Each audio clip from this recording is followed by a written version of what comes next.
রামচন্দ্র যুদ্ধে যান, রাবণকে পরাজিত করেন।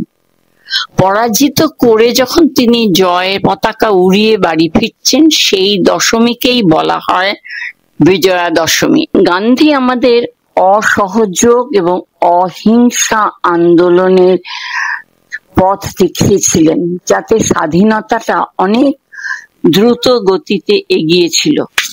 নমস্কার, সময় আপডেটস এর হাত ধরে বানান ঠাকুমা আবার এসছে।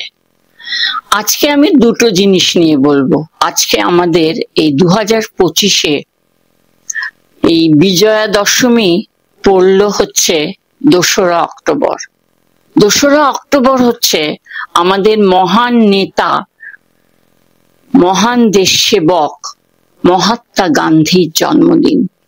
মহাত্মা গান্ধীর নাম হচ্ছে মোহনদাস করমচাঁদ গান্ধী।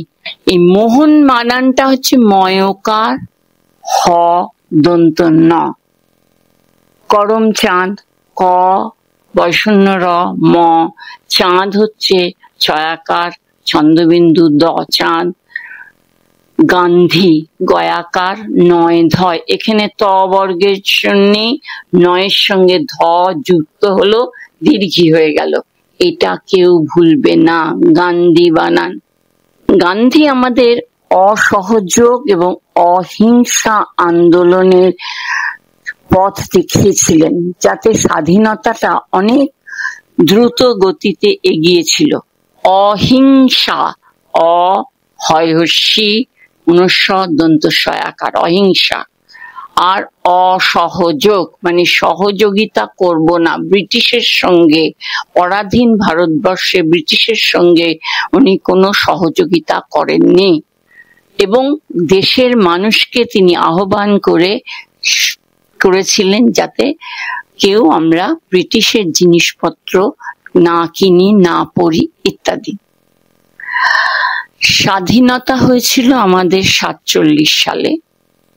উনি 1947-এ স্বাধীনতা হওয়ার পর ঠিক একটা বছর বেঁচে ছিলেন।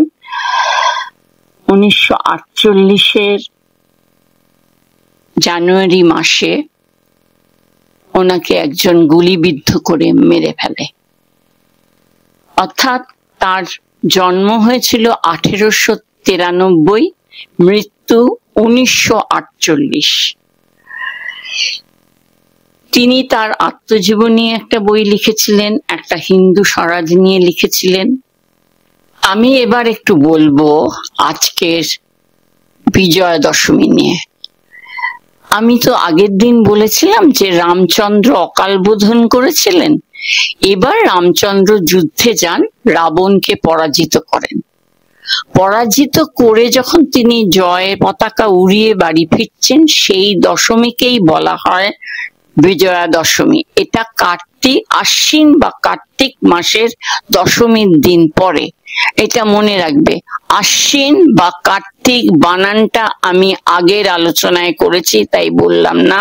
আর দশমী হচ্ছে দীর্ঘিকার। আর বিজয়া বানান কেউ কিন্তু ভুল করে অন্তস্থ জ লিখো না।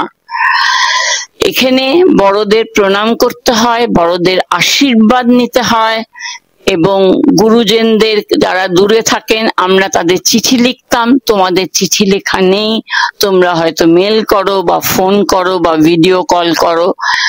তোমরা সবাই ভালো থেকো, আমার অনেক অনেক আশীর্বাদ যেন তোমরা এই শুভ বিজয়ার তোমরা ভালো থেকো।